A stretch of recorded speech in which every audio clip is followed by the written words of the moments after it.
All right, cool. So we're recording now, and I am here. This is Adam in the Underground with Isobel Trigger. So you guys can go around. I mean, there's two of you, and you know who you are and what you play, and who's not joining us tonight. Okay, I'll go first. My name's Ariel, and I play drums. And I'm Felicia, and I sing and play synth. yeah, and Brett and Kyle are not here joining us tonight because they're doing other stuff, and they hate us. No, Felicia and I usually do the interview stuff, and also we live in a house together, so. Yeah. That always makes things easier. It's our house. Pardon? That always makes things easier. Yeah, it does. So we were just talking just a minute ago, and I guess we'll just jump right into the fact that you've released two songs thus far over the past few months, since about December, right? So you released Dust and Bones, and then you released, what was it, Tiger Shark was the other one? That you released, was it a couple months ago, or about a month ago? It was sometime in the spring, I think. Yeah, we just, we put out Dust and Bones about a year ago, and then we just released Tiger Shark. We're about to release our EP in August 12th, so. Exciting. How many songs are we looking at on there? Just 5. 5 songs. 5 songs.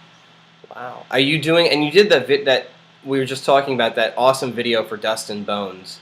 Are you going to be doing videos for another track or two, or are we just looking at that as kind of like the quote single? That's definitely the focus track right now, but that doesn't mean it might not change. Like, we might not come out with another single right now, but Dust and Bones, I would say, is the track that we're still focusing on right now. How did you figure out, like, the sound is so, in my opinion, so unique. It's kind of like space rock in a way. I mean, it's alternative. Space rock, okay. Okay, I mean, it's got that alternative, and then there's, there's pop, vocal sensibilities, and there's definitely some real alternative, like, guitar, and there is a heavy rhythm section, but it's not like so overpowering. You guys have achieved something that's really cool because it has this like otherworldly kind of feeling to it. I'm just curious, like maybe it's the synth. I don't know. Man, we should rename our genre. We should put more subgenres into our genre because right now we're like alternative pop, space rock. I like that. Can we use that? Yeah, if you want to use it, but I want a nickel every time someone says it. You want a nickel every time someone says space rock? Yeah. We don't even get paid a nickel every time our song gets played on the radio. I've been doing this for years. I'm still waiting to get paid. So I'm in the same boat as you. I did the band thing in high school. I know how it goes. Yeah. All right. Well, we'll see what we can do. Yeah. But so you guys are from. Now we know for sure that you've listened to our music because you did that whole explanation thing, and you're not just like calling. There's synth. There's heavy. Well, I watched your video, yeah. And like we talked about, the editing was super cool. I mean, it was like watching like a 4-minute version of Avatar. I mean, for all intents and purposes, and the blue skin was kind of like, okay, I can see some Avatar influences, and I'm a little bit of a science nerd, so that's okay. Yeah. But it was it was definitely one of those things where it's like, wow, this sounds super different. It doesn't sound like everything else. But I'm curious. So you guys are from Victoria, right? British Columbia and the west coast of Canada. Are you doing any sort of live shows or touring? I mean, I know that you're probably, I don't know how close you are to Vancouver. I know that's the other big city in British Columbia. Yeah, just a little ferry ride across the water there. It's about an hour and a half away. So are you doing any touring when the EP comes out? Are we looking at touring in like September, October, in the winter time? Yeah, definitely. We're planning a tour booking it right now for the end of September and early October. We're going to head up through Alberta, and we're also going to do a bunch of good stops in BC. Okay. I just saw another group when I was up in Boston about a week and a half ago. I saw a live group from Halifax, who I've known for a couple of years, called Bloody Diamonds, and if you watch in the interview, we were talking about when they're going to be doing touring because they're just finishing up a big U.S. tour. And he said, I asked them if they're going to go tour in the wintertime, and they say, oh, God, Canada's terrible to tour in the wintertime. And every year we go, oh, we'll never do this again. And every year it's like, all right, one more time. Yeah. Well, it's winter most of the time in Canada, but you get a good, decent summer, too. Right now we're having a glorious summer. It's beautiful. But, yeah, I mean, touring some of the provinces especially, BC is pretty good. It's pretty good. BC is it's like going to Seattle. It's probably the same kind of weather. But we don't really get out of BC too much. But when we do, we definitely try to make sure that spring or summer or fall, the rest of the year is a bit. So you're gonna do kind of I assume kind of like West Coast, and then probably over to the midsection. I mean, are you gonna go as far as like Montreal or Nova Scotia, or is that kind of like super? I mean, because Canada is as wide as the States, so that's really far. Vast. Yeah. Yeah, we're going to go to Alberta and back in the fall, and then we'll plan a national tour for after that, probably for the new year. So wow, that's super exciting. And are you? I know that groups are always writing. Are you guys still focusing your energies on the EP, or sometimes you just like, okay, we have these 5 songs and we're getting ready for a release, and now we have these kinds of song structures that we're playing around with, and we'll see. I mean, how do you guys do that kind of a writing process?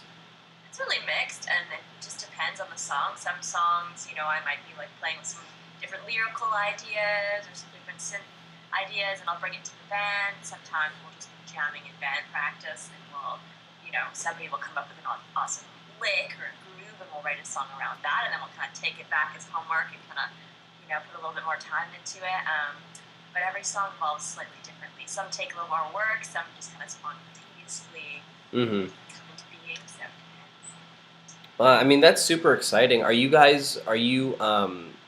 signed to a small label? Are you Are you kind of, because independent now means so many different things. It means we don't have anyone else, or we just have a manager, or we're signed to a very small label, but it's really independent, and we just have like a business card for the label.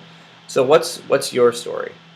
We are signed to Cordova Bay Records, which is an indie record label in town. Mm-hmm. So for all the listeners out there who might not know, there's major record labels and there's independent record labels. Mm-hmm. So our label is Cordova Bay Records, and they're independent, and they're also based in Victoria. And yeah. I mean, I assume that because being part of an independent label, you all must have like 100% creative control over your music. I mean, that's like the new thing in the past 10 years is a lot of even major groups are doing indie labels because it's more control over how they want their music to sound and what they want to do. Yeah, we're definitely really enjoying working with Cordova Bay, and they just give us good guidance and suggestions, but they never make us do anything, and we never... Right. We might sometimes feel that something is strongly suggested, but in the creative department, we really feel like there's a lot of breathing room. Right. And it must be good publicity for, I can imagine if it was my record label, it'd be good publicity just to keep the groups happy, and even if you sell like a smaller amount of albums or whatever, it really is all about the exposure and the reputation that I think both the artist and the label enjoy, as a result of one another. So I'm interested to know about, just because I'm a history nerd all the time, how you guys came together, because that's always fun for me. Everyone loves an origin story, and it's so we'll just do that quickly. Yeah. Well, basically, I met Brett, our guitar player, a few years ago in music school, and he was taking recording engineering, and I was taking composition. And yeah, we really hit it off. And then after that, we decided we really want to make this band happen. And then we found Kyle and Ariel, both of them, through auditioning various players. And Ariel put it well. She said that it was kind of like online dating for bands. So yeah. Oh, that should be an app. Craigslist ad. Oh, someone should make an app for that. Make $1 million. That's really cool. I mean, so many times with groups, so many times there's such a lot of energy that is not wasted but spent on finding members. I know that when I did the whole band thing with my buddy in high school, it was like just such a nightmare in a way. And I guess it's what kind of music you play and where you live, but sometimes it can be so challenging. Definitely. Well, finding people who are like-minded, who work together well, is really hard because it's kind of like being in a polyamorous relationship with 4 people. That's what it's really like, you know. And I've never heard that, but it makes so much sense now that I hear it. It makes so much sense. We even live together. Yeah. Commitment. Oh wow, that is commitment. Taxes together.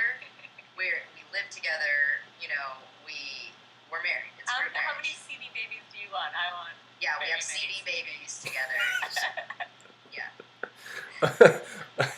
Okay, I'm gonna cut this right now before it gets a little too interesting. Why don't you guys tell everyone quickly, because you know that we're gonna do another interview very soon, especially with that EP. Which is what's the release date for that and the title, just so everyone knows. The EP is called Nocturnal, and it's coming out August 12th. Awesome. So something to look forward to, and tell everyone where they can check out Isobel Trigger all the time. What are the sites that you guys use? You can check us out on our website at www.isabeltrigger.com. That's Isobel Trigger. And then we've also got Facebook/Isobel Trigger, Twitter/Isobel Trigger, and we're on SoundCloud as well. All right, cool. We have the username Isobel Trigger for everything. Yeah, if you Google Isobel Trigger, you're actually the only band you're the first thing that comes up because I've tried that. That's right.